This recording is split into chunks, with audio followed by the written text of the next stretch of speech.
Um, I'd like to thank each and every single person who has taken their time to come here today. Our program is very short.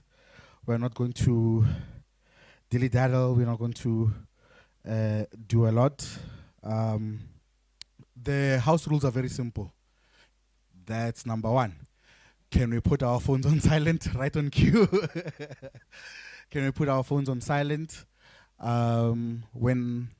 Unfortunately, we'll have a dialogue later on, but when a person is speaking in the front or has the microphone, can we allow them to have that moment with that microphone? Should there be anything else, the staff here will, if there's an emergency, which I doubt there will be, the staff here is more than capable to help us out with whatever we need.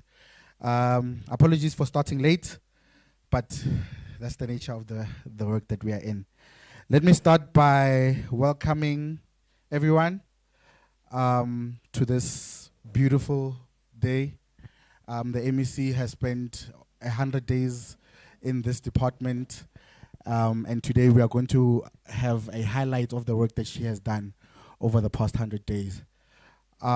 We have a couple of media houses represented here. I'd like to say thank you to each and every one of you, all of the staff that is here from the department, all of the officials that are here from the department. I'd like to say thank you, and to those who are already packing up. I'd like to call on to the podium the acting HOD, Ms. Puleng Hadewe Mabaso, to give us the opening remarks.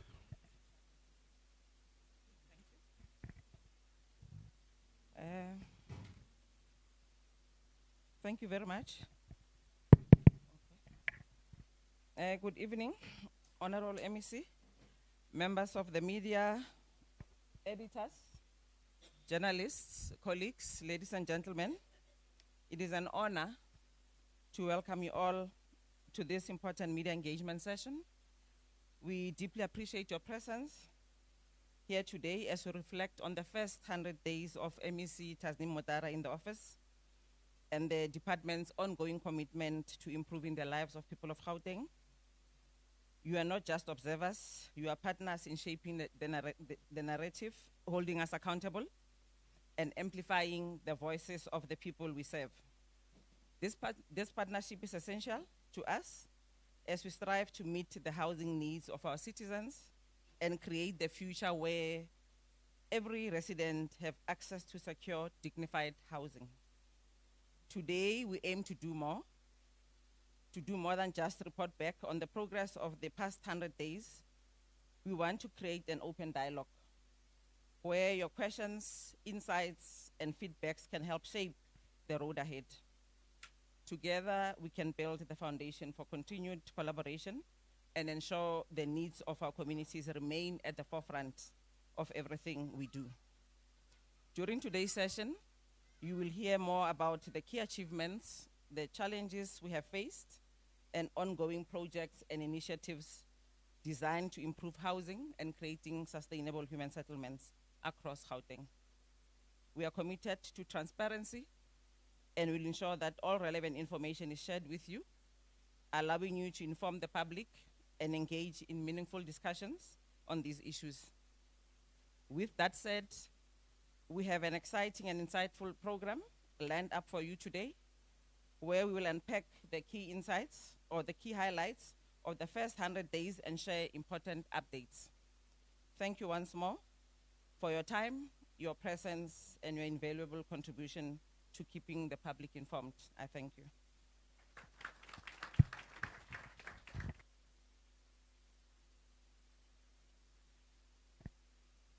Hello. Oh, thank you, acting HOD. The guys who are assisting us. So what we have done, for those that we are not in the comms department with, we have compiled a very beautiful video for the 100 days that highlights the work that the MEC has been doing over the past 100 days. I've had it for a while, Brasox. I've been itching to send it to you. I've been itching because it's so beautiful. It also shows the work that the MEC, but I couldn't send it because I was afraid that you were going to leak it to the SABC. because I know your contacts at the SABC. Gadusha, are we ready? Please enjoy the 100-day highlights reel of MEC, Tasneem Motara, and the Department of Human Settlements.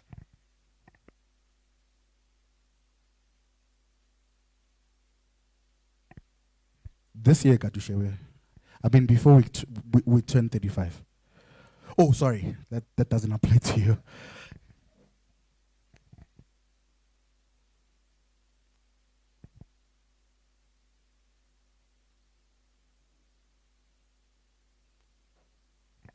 Also, our media through Luzuko. Where's Luzuko? All of our media contacts, we will send this video to you for just in case you want to play it for your children. Thank you. It's that good. It's that good. It's that good. I have that much faith in it.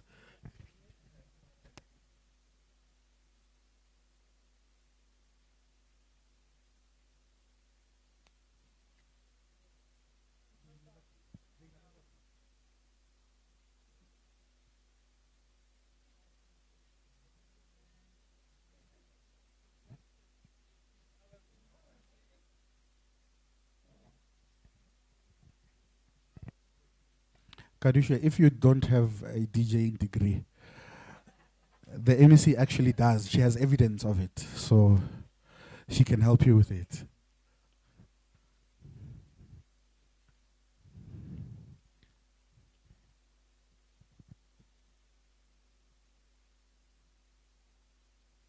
No, this is not a video, Kadusha. You've gone.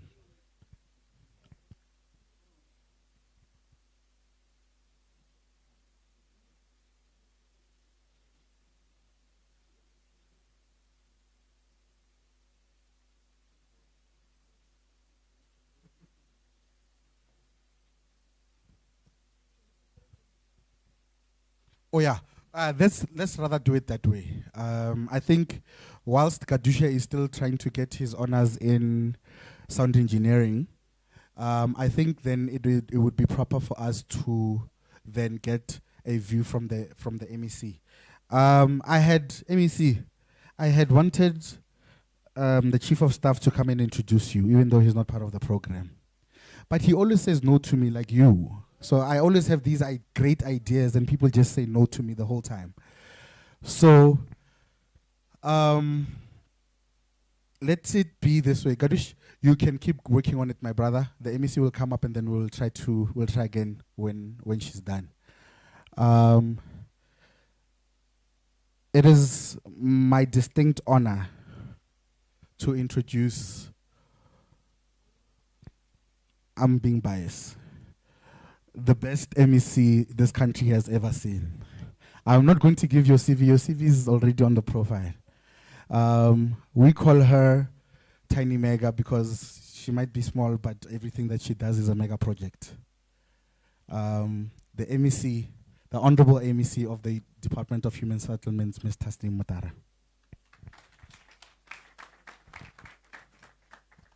Thanks so much, Gift. And thank you, HOD and your team, Chief of Staff and the team from the office. Apologies for being late.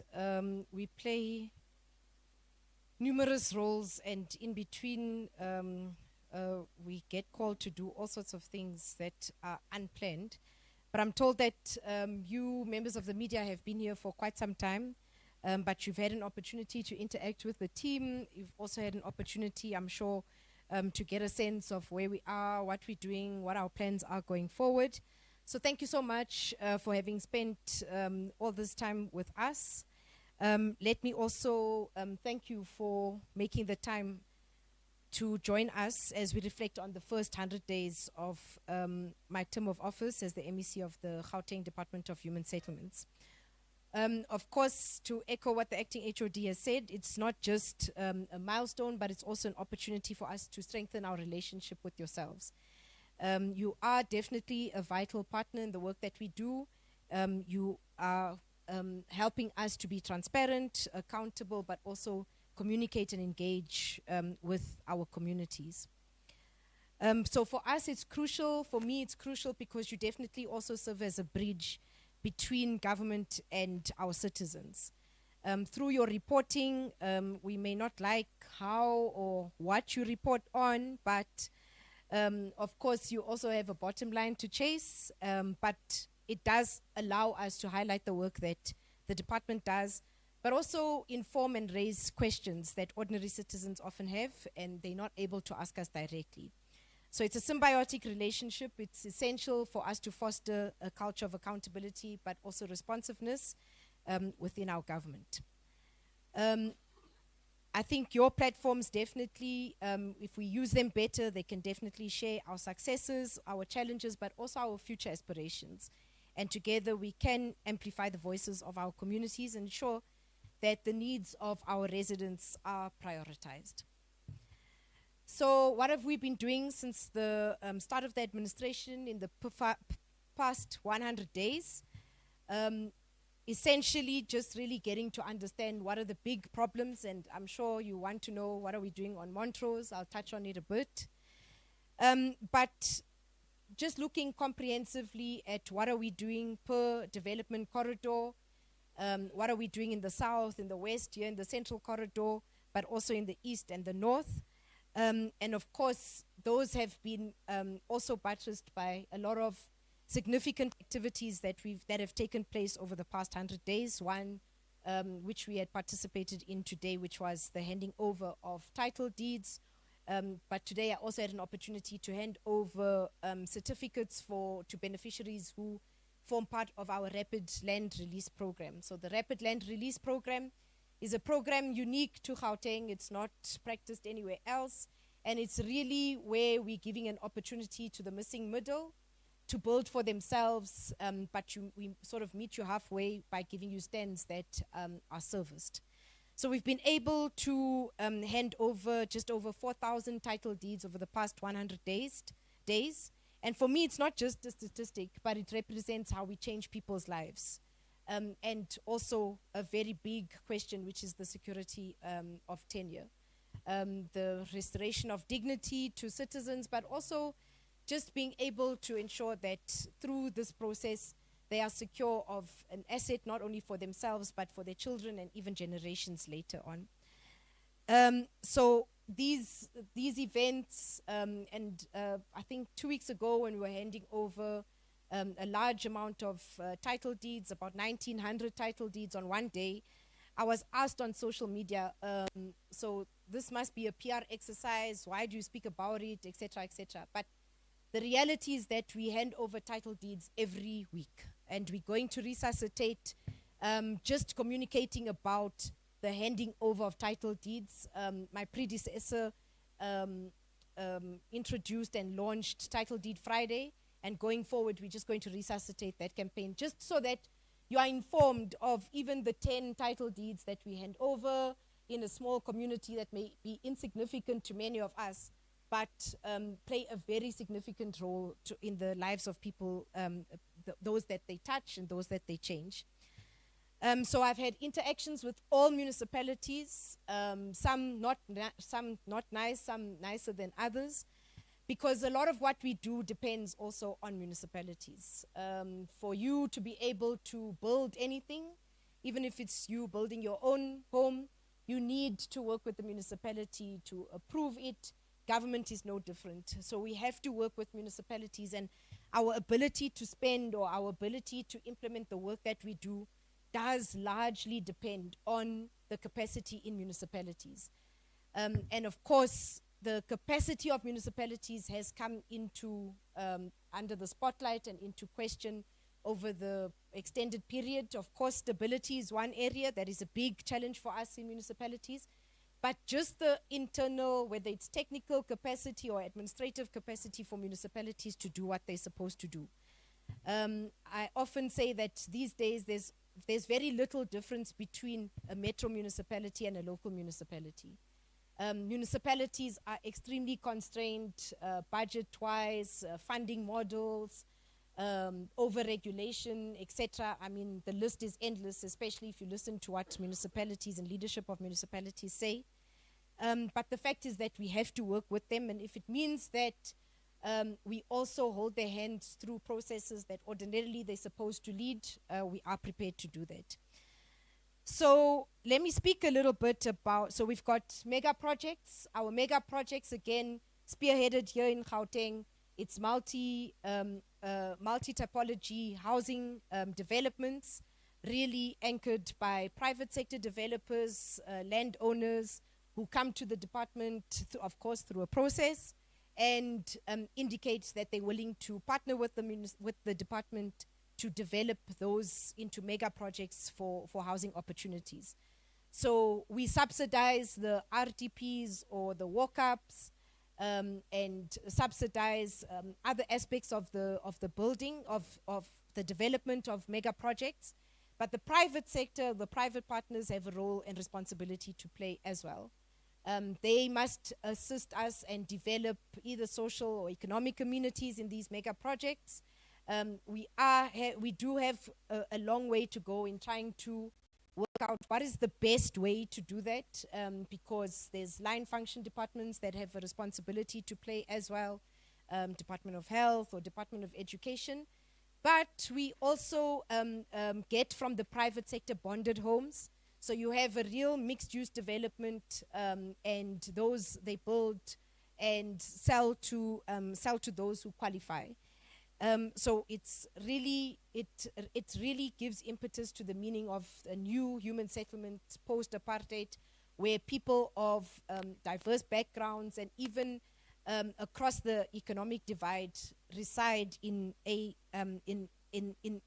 area or a node in a municipality. So one of our big mega projects that has been in the news, thanks to many of you, and many of you who are not here, is Montrose. So what do you want me to tell you about Montrose is that we have not spent 11 billion rand at Montrose. That's the first thing. So, and so mega projects are supposed to, at the end of their development, be worth X amount of money. And Montrose, had it gone well according to plan, at the end of the development, it would be worth 11 billion. So that's both the contribution of government, the private sector, business, etc., and different investors investing. So what have we spent? We've spent just under 500 million. How does government work in the infrastructure space? We pay for work done. So there's no payment of work that was supposed to have been done and somebody ran away with it. No, you build, you invoice us, we quality assure the work, and we pay for work done. So the under 500 million that we've spent on Montrose since inception is for what you see on the ground and what you can't see underground, the bulk infrastructure. And what are we going to do? So where are we currently? Currently, we've had to unfortunately terminate the contractor. They are undergoing liquidation. They have got quite a lot of problems that impact our ability to move forward. And what are we going to do going forward? So we have to safeguard our investment. And it's first prize for us. How we do it is that we'll have to look at the law.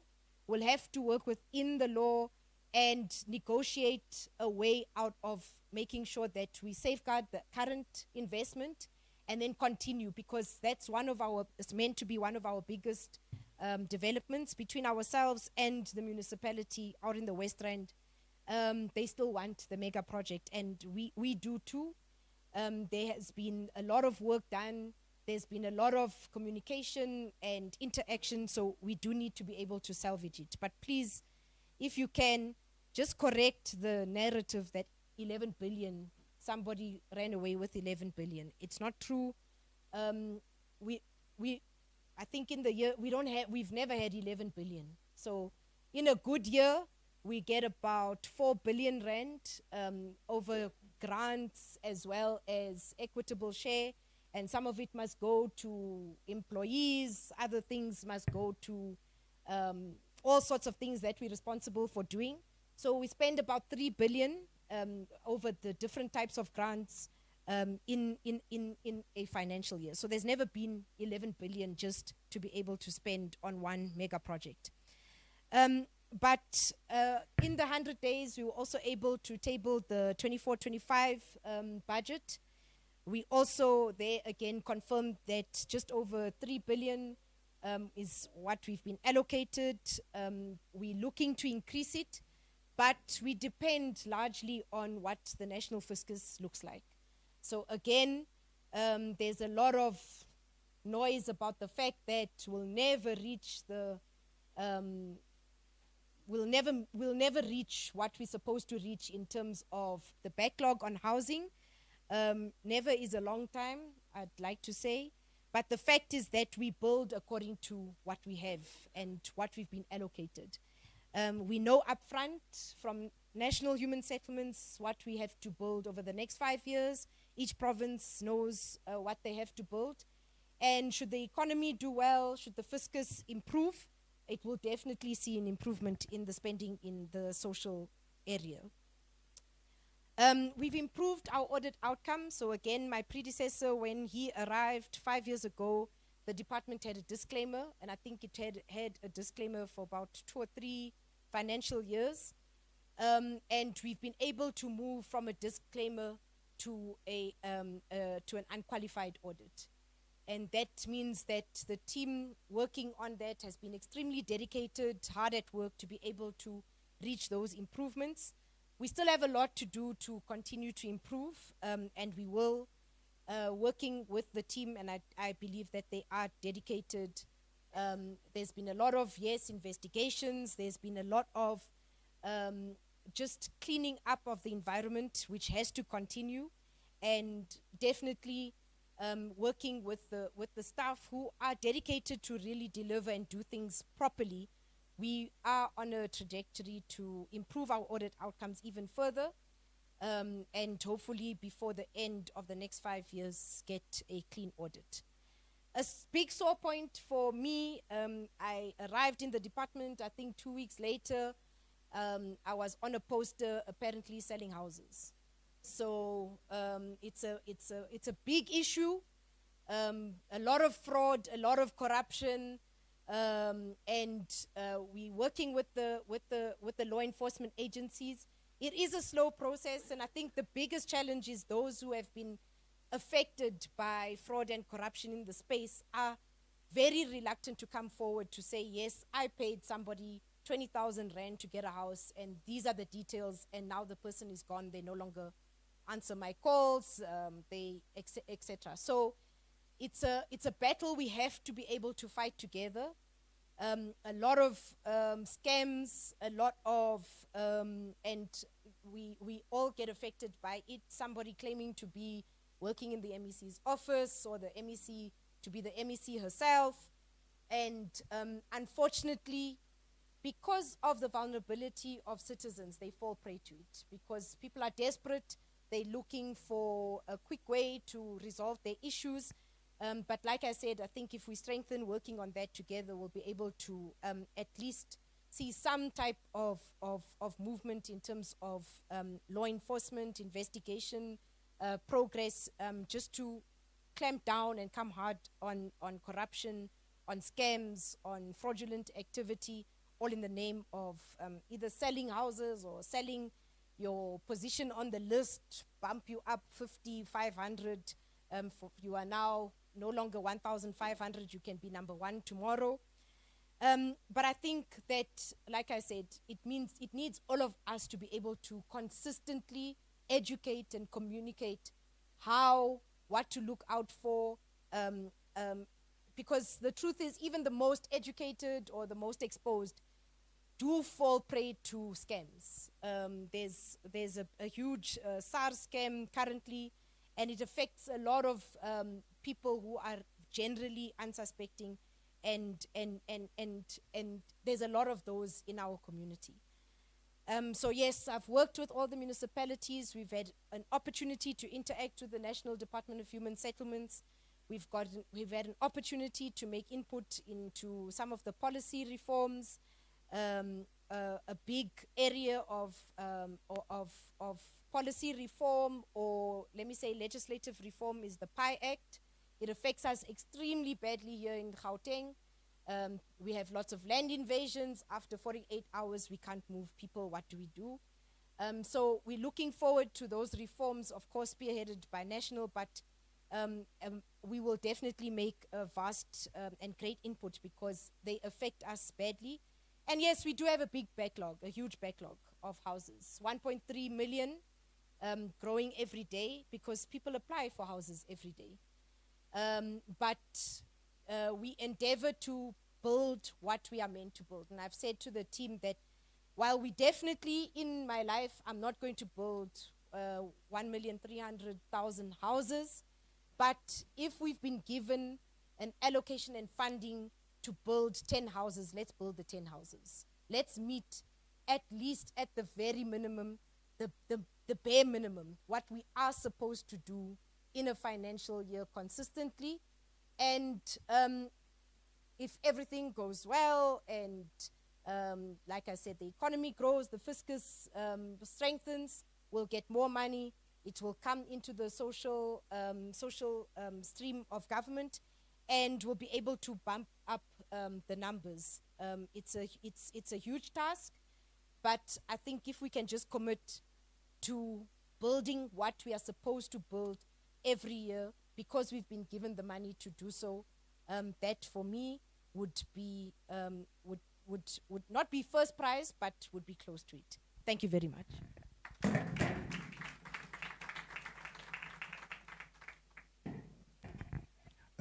Just one last round of applause.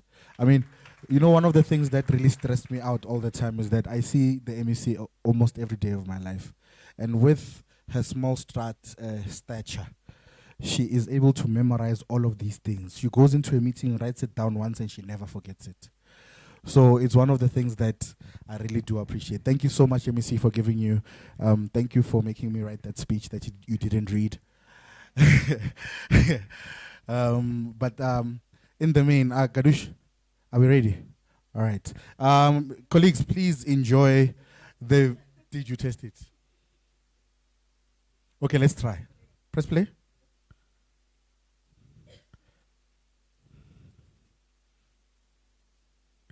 Yes, it has sound. Okay, great.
MEC Motara further tabled the department's 2024-2025 financial year budget, which will be used in the implementation of mega projects, the hostel revitalization program, and the revitalization of CBD as part of creating housing opportunities and other developmental programs.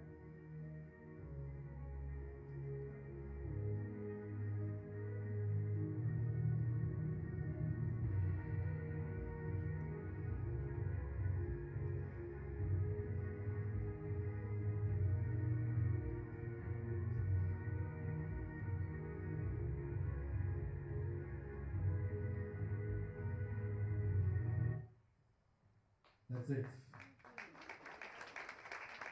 It's not our fault. We cannot find PPE that fits her. So, now we are going to do some. If there are any, I wanted to change the format a bit. Morongo is going to punch me in the face. By the way, we also need to give a round of applause to Morongo and her team. she really, really, really pushed very hard to ensure that this event happens. So thank you very much, Osmoroy, and the whole team. I wanted to change the format a bit because the program says we're going to do just a Q&A session with the MEC.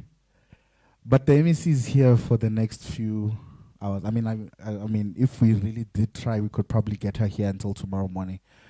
But I think we can have an engagement informally where colleagues who would want to have a conversation can have a conversation with her instead of subjecting each and every single one to the questions that maybe different media houses may want to ask.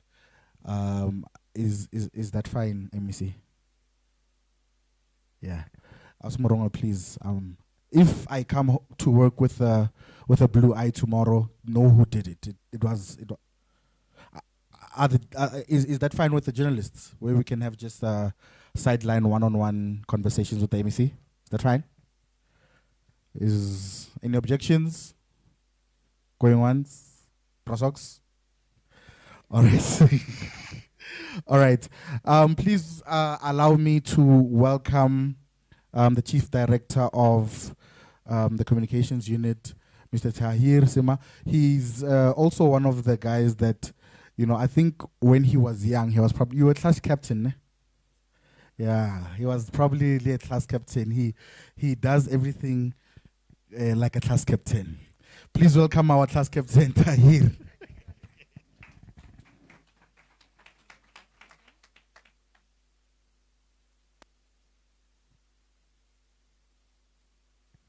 Thank you very much. My job here is just to thank you all sincerely for coming out and engaging with us this evening. Please do not leave until we network and chill. That is, in essence, why we are all here. We heard the MEC speech, but we want to engage with you in an informal setting and environment. The connections made here today have the potential to inspire future projects and partnerships. And these partnerships will shape the media landscape. I have no doubt about that. Let's continue to build on the energy and the ideas that will be exchanged here as we move forward. Please stay connected, keep innovating, and remember that the relationships we forge in spaces like this are what push our industry forward. I'm sure we can all agree on that. Once again, thank you all, and I look forward to seeing the outcomes of these collaborations.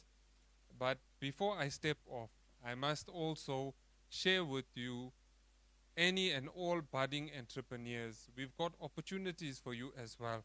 So let this be the starter for the conversations, the informal engagements. If you want to build housing as an entrepreneur, we've got an opportunity for you. If you want to build student accommodation, we've got an opportunity for you. Let's talk. Even if you want to build a minimum of 15 units, which a budding black entrepreneur can do. 15 units, if you can build, if you want to enter into our space, let's talk. Let's use that as the conversation starter as we engage in networking. Thank you very much for coming out once again. That's the end of the formal program. Please enjoy something to eat and a few non-alcoholic drinks. I did say the class captain is going to speak about non-alcoholic drinks. But anyway, thank you so much for your attention and your respect. I know that MEC, we've got like 2 interviews that have been lined up. But anybody who'd like to have a sideline interview with the MEC, please just see me. Ausmorongwe, can you also give us where we are going to eat, where the bar is going to be, for the non-alcoholic drinks, Tahir, and so on. And also as it relates to time where we are going to eat. Okay. All right. Good evening, everyone. Dinner is gonna be served at 7:30, and it's gonna be at the dining hall where you had your nibbles before the session, and non-alcoholic drinks and alcoholic beverages will be on the left-hand side where Tabani is. Can you raise your hand so that they can see you? Yeah. So, yeah, that's it. Thank you so much. Thanks, colleagues. As we said, anybody who wants to have a sideline, please see me. And then, yeah, that is the end of the formal program. Thank you, class captain. Thank you, everyone. And thank you for your attention.